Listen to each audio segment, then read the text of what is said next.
গঙ্গাপাড়ি বাংলার ইউরোপ এই শিরোনামে ৮ পর্বে বিন্যস্ত হচ্ছে একটি তথ্যচিত্রের সিরিজ, যেখানে ঔপনিবেশিক পর্বে ব্রিটিশরা, দিনেবাররা, পর্তুগিজ বা ফরাসিরা যেভাবে এসে একটা চমৎকার স্থাপত্য রীতির মধ্য দিয়ে ইউরোপীয় আদলে তারা যে উপনিবেশ তৈরি করেছিলেন, তার যে নিজস্ব সংস্কৃতি, তার যে কৃষ্টি, তার যে ঐতিহ্য এবং ইতিহাস, সেই সবকিছু ধরা থাকছে গঙ্গাপাড়ের বাংলা ইউরোপ তথ্যচিত্র সিরিজে।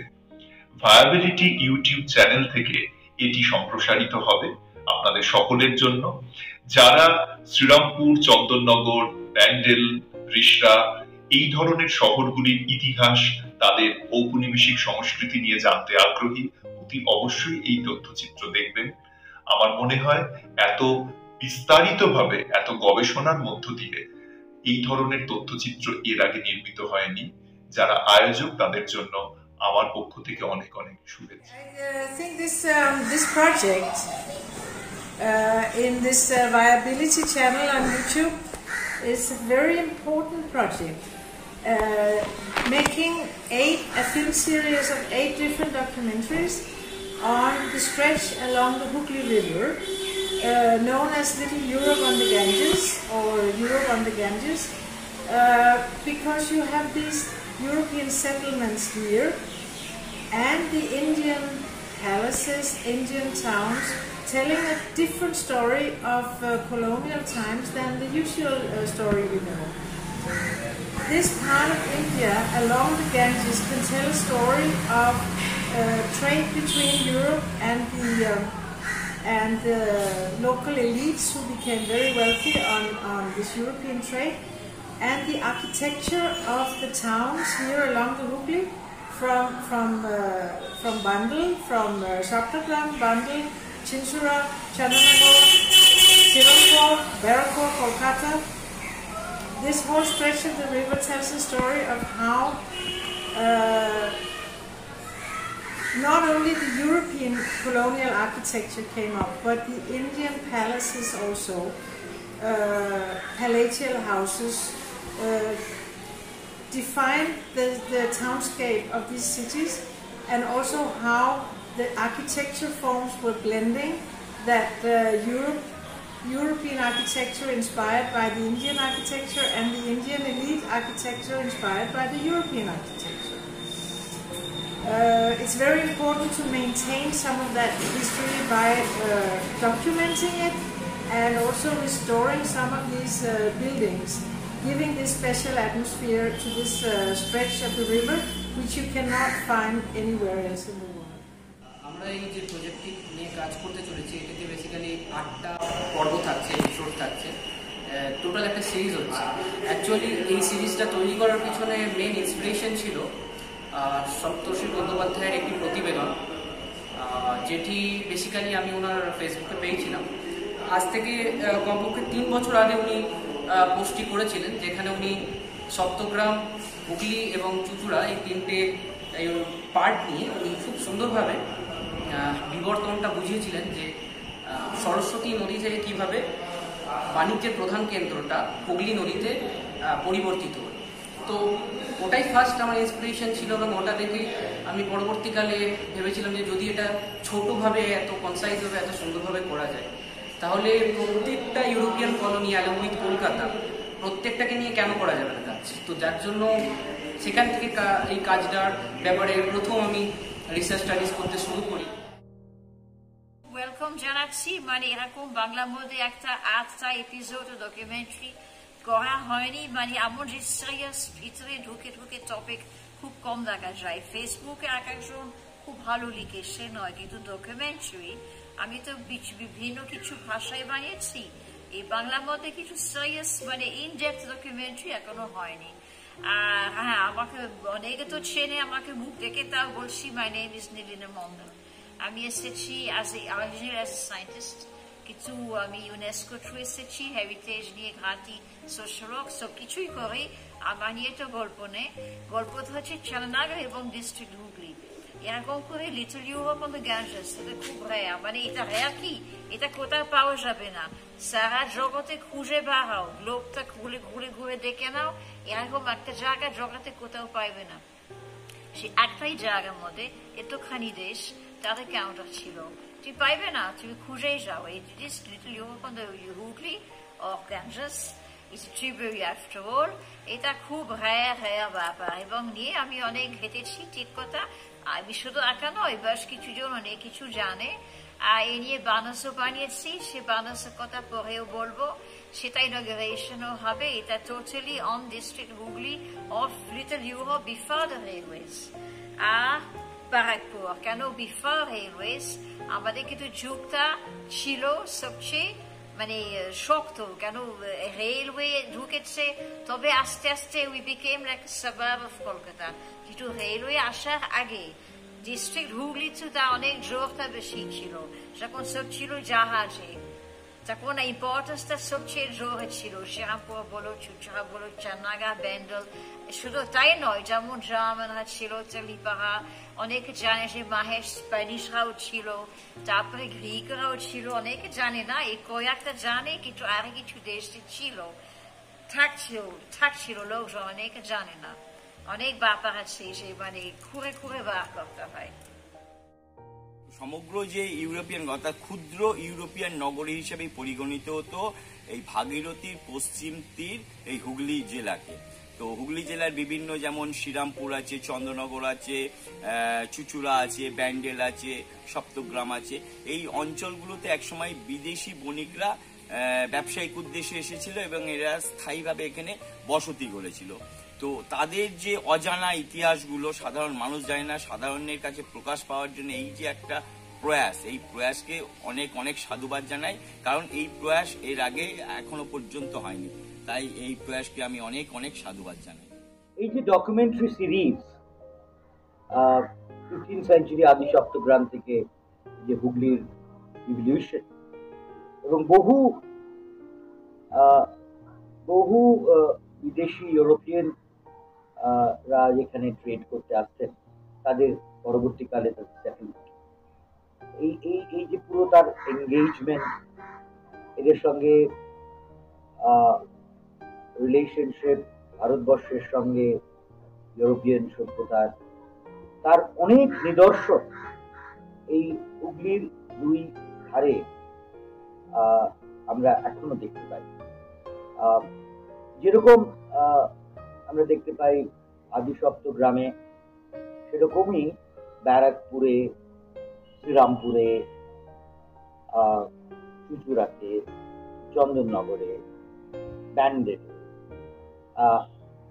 এই নিদর্শনগুলো এখনো আমাদের মনে করিয়ে দেয় সেই সব দিনের কথা, সেই সব দিনের এনগেজমেন্ট এই দুই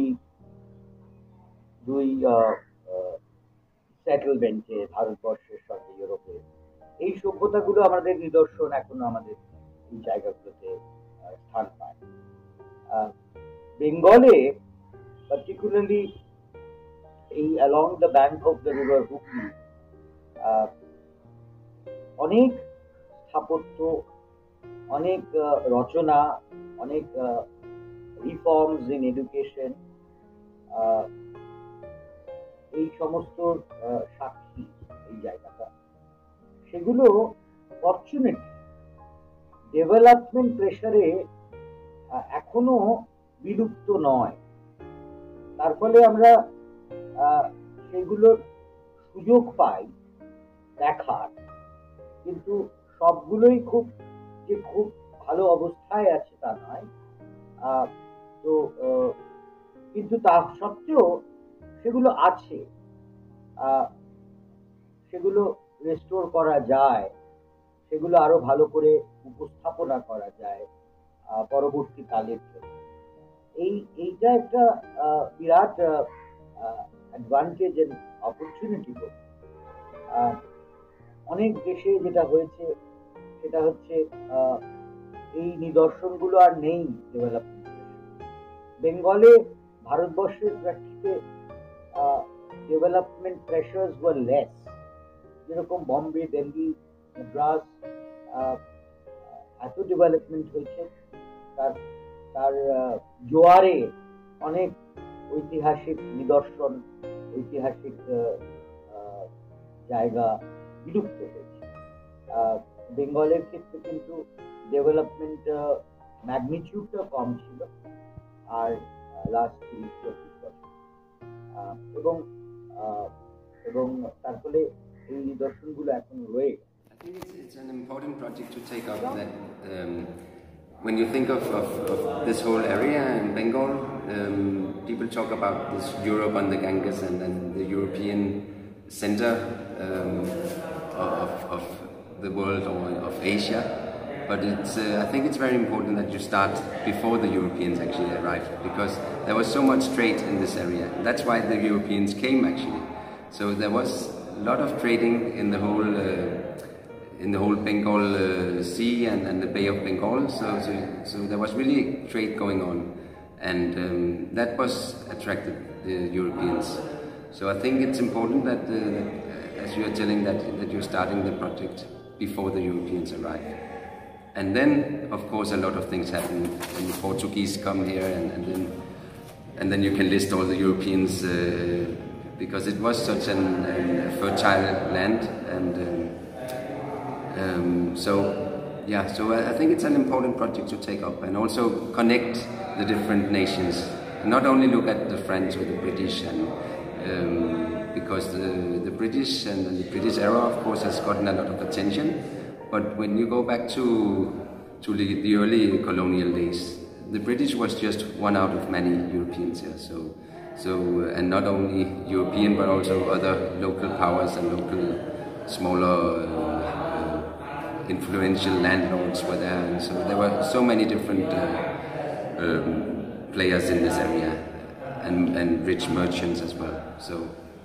So I think that's important to look at the different nations together, and of course the Ganges River and Hooghly is what brings them together here.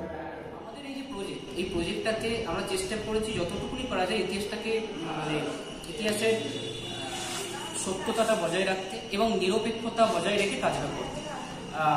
ইতিহাস বিকৃতি করার কোনো রকমের ইচ্ছা আমাদের নেই এই প্রজেক্টটার ক্ষেত্রে, কারণ আমি অধিকাংশ ক্ষেত্রে যা ডকুমেন্টারিজ দেখেছি এতদিনে বিভিন্ন ইউরোপিয়ান কলোনিয়াল টাউন, চন্দননগরের ফ্রেঞ্চ বলুন বা চুঁচুড়াই ডাচ বলুন, সেক্ষেত্রে কি হয়, মানে জিনিসটাকে এমনভাবে উপস্থাপিত করা হয় যে চুঁচুড়াই ডাচদের হয়তো একমাত্র কলোনি ছিল, কি চন্দননগরী ফ্রেঞ্চদের একমাত্র কলোনি ছিল, কি শ্রীরামপুর একমাত্র কলোনি ছিল ডেন্সদের।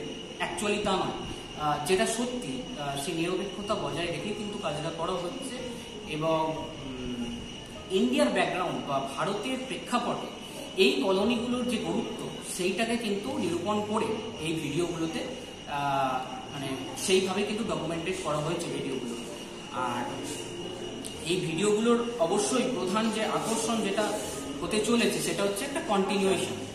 অধিকাংশ ক্ষেত্রে কি হয়, ডকুমেন্টারিগুলোতে পলিটিক্যাল হিস্ট্রির উপর বেশিরভাগ ফোকাসটা রাখা হয়, কিন্তু আমরা সেটা না করে পলিটিক্যাল হিস্ট্রি তো অবশ্যই রাখা হয়েছে, কিন্তু তার সাথেও সোশিও ইকোনমিক অ্যান্ড কালচারাল হিস্ট্রির উপরও কিন্তু আলোকপাত করা হয়েছে। কারণ যে কোনো একটা এলাকার সেই একটা কালচারাল হিস্ট্রি বা শুধুমাত্র যে পলিটিক্যাল হিস্ট্রি যে ইম্পর্টেন্ট তা তো নয়, তার সাথে সাথে সোশিও ইকোনমিক অ্যান্ড কালচারাল হিস্ট্রিটাও ভীষণ তাৎপর্যপূর্ণ। যেমন চন্দননগর এখনো পর্যন্ত ফ্র্যাঙ্কোফোন যে কালচার ওদের, সেটা এখনো পর্যন্ত কিন্তু চন্দননগরে বিদ্যমান। এখানকার অনেক অজানা কাহিনী আছে, অজানা ইতিহাস আছে, যেগুলো সাধারণ মানুষ জানে না বা সেগুলোকে তুলে ধরা হয়নি। তাই এইটা একটা নতুনত্ব প্রয়াস, আশা করি সবাইকার ভালো লাগবে। কারণ যেসব ইতিহাসগুলো আছে সেগুলো বিভিন্ন পুঁথিতে বা বিভিন্ন বইয়েতে উল্লেখিত আছে, সেগুলো আবার একত্রিত নয়, সব পৃথক পৃথক। এই প্রথম একত্রিতভাবে এরকমভাবে একটা চ্যানেলের মাধ্যমে পরিবেশিত হবে। এটা আশা করি সাধারণ মানুষের কাছে খুব ভালো লাগবে এবং এই উদ্যোগকে অতি সাধুবাদ।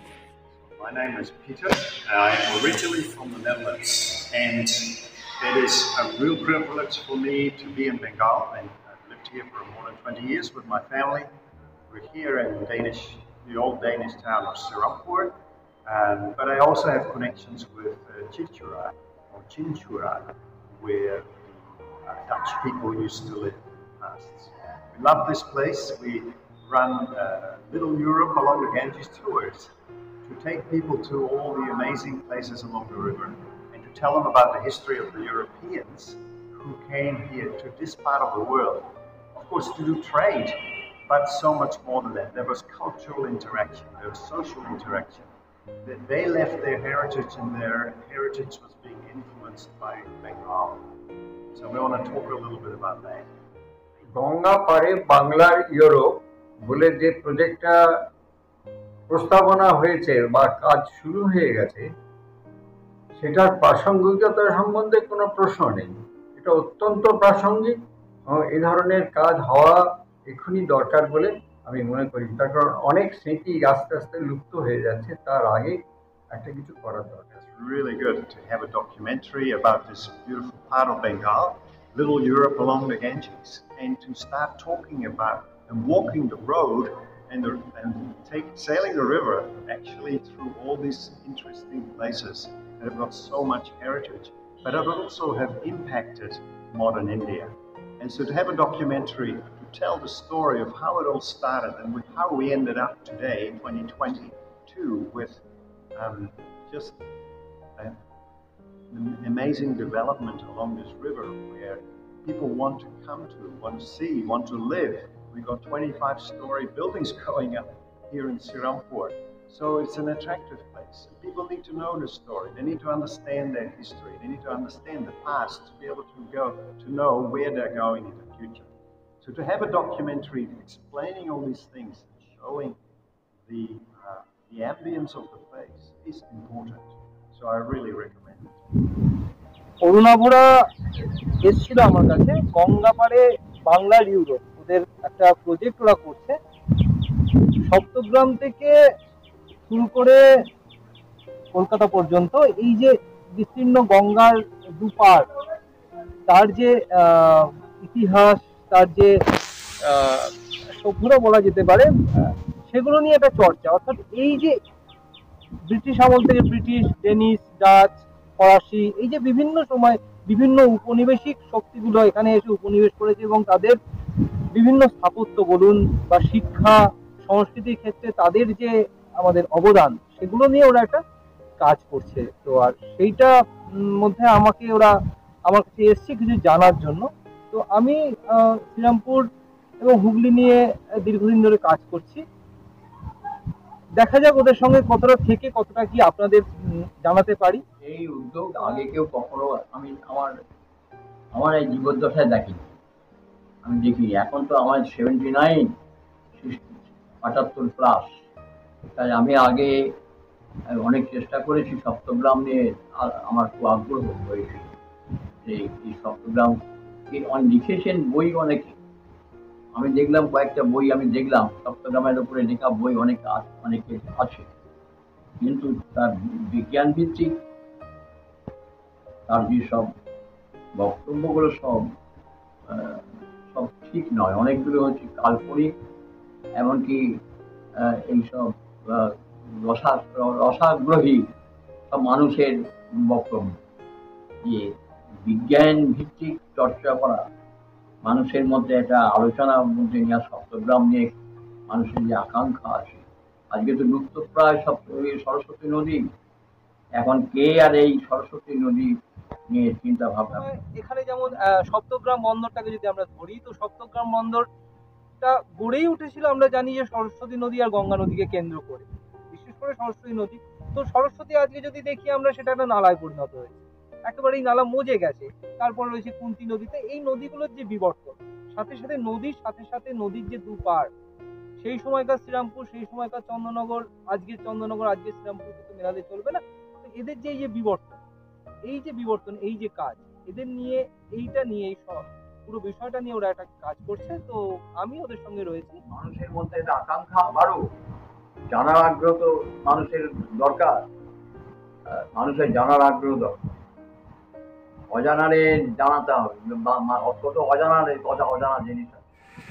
এই যে গঙ্গা পাড়ে বাংলার ইউরোপ, এই অদ্ভুত সুন্দর প্রজেক্ট, যে প্রজেক্টের শুরুয়াতটি করেছে আমার প্রিয় ছাত্র বলা উচিত, তারা এখন আমার মাস্টারমশাই সম হয়ে গেছে। সারা দুনিয়াকে তারা সত্যি শিক্ষা দিতে বেরিয়েছে যে গঙ্গার পাড়ের মধ্যে এই বাংলায় একখণ্ড ইউরোপকে কী করে খুঁজে পাওয়া যায়। এই বাংলায় শুধু নয়, এই ভারতে তারা কিন্তু সপ্তগ্রাম থেকে একেবারে কলকাতা পর্যন্ত চষে বেরিয়ে দীর্ঘ 8টি মূল্যবান এপিসোড তারা বানাচ্ছে। যে বয়সে সব কিছু ছেড়ে দিয়ে মানুষ শুধু টিআরপির দিকে দৌড়ে বেড়ায়, মানুষ শুধু তার পকেট অর্থনীতি নিয়ে ভাবে, সেই বয়সে সমস্ত কিছু ত্যাগ করে তাদের শিক্ষা বিদ্যা বরহাত করে অর্থাৎ বাড়িয়ে নিয়ে তারা যে অপূর্ব সুন্দর প্রকল্পটি নিয়েছে, তার জন্যে আমি তো কুর্নিশ জানাচ্ছি।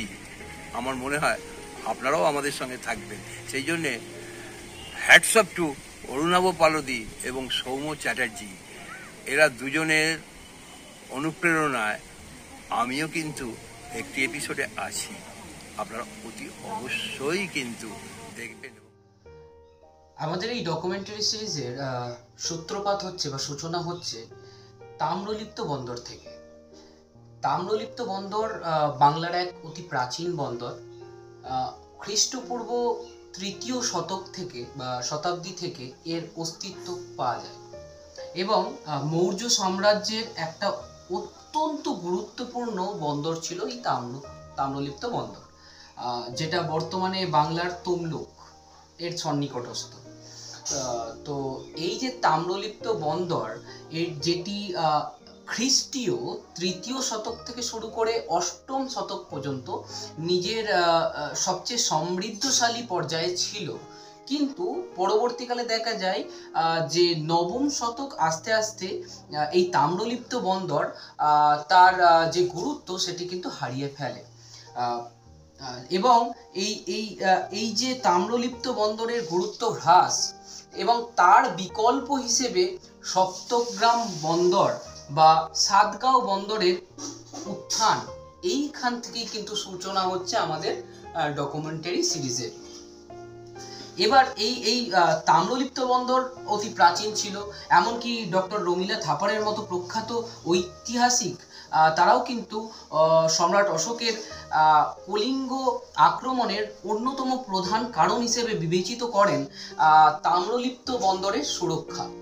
তো সেই গুরুত্বপূর্ণ বন্দর যখন ধীরে ধীরে ধীরে ধীরে তার গুরুত্ব হ্রাস পেল, বাংলায় সেই সময়ে দাঁড়িয়ে পার্টিকুলারলি সাউদার্ন বেঙ্গল বা দক্ষিণবঙ্গের একটা ভীষণ ভীষণ গুরুত্বপূর্ণ বন্দরের প্রয়োজনীয়তা উপলব্ধ হয়েছিল এবং সেই বিকল্পের রাস্তা অনুসন্ধান করেই কিন্তু সাতগাঁও বন্দর বা সপ্তগ্রাম বন্দরের উত্থান ঘটেছিল সেই সময়। এবং এই সপ্তগ্রাম বন্দর কিন্তু পরবর্তীকালে ফ্লারিশ করেছিল বা সমৃদ্ধ হয়েছিল পার্টিকুলারলি ওই 12 শতক থেকে শুরু করে 13 শতক 14 শতক এবং এটা 15 শতকে এসে এর সবচেয়ে সুউচ্চ চূড়ায় মানে সমৃদ্ধির শিখরে এসে পৌঁছয়। কিন্তু পরবর্তীকালে দেখা যায় যে সরস্বতী নদীর যে নাব্যতা, সেই নাব্যতা ক্রমেই হ্রাস পাওয়াতে 16 শতকের